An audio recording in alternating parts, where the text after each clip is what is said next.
Welcome to HORTTUBE. My name is Jim Putnam. This is Florida Sunshine Illicium in 2 minutes. Florida Sunshine Illicium is an evergreen shrub, meaning it keeps its foliage year-round, that has this beautiful yellow chartreuse coloration.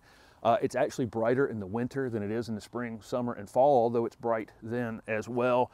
You're going to see pretty much every tag say that this thing gets 4 to 5 feet in height and about 3 feet in width. I've seen one over 7 feet tall.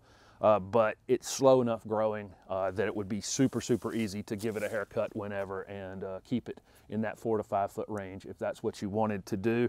It's hardy in zone 6 to 9, so a lot of you watching me can grow this plant. It needs part shade. Part shade is ideal, especially in the winter time. You don't want this in a lot of direct sun in the winter. It will scorch pretty badly if you have it in open space in the wintertime. It would prefer moist, well-drained soil.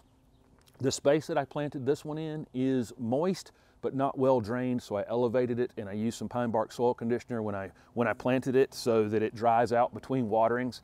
It's pretty drought tolerant once it's established. For some period of time, you will need to check on it, and the way to water it is to drown it and then let it dry out between waterings.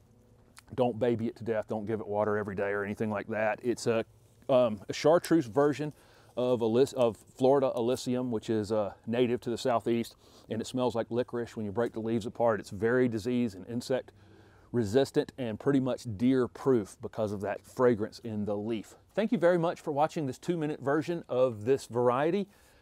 Feel free to search on my channel. You may find that I have previously done this variety in a longer format, and it may offer more information. Also, don't forget to subscribe to my channel. I have hundreds of gardening videos and will continue to add more content in the future. Thanks again for watching.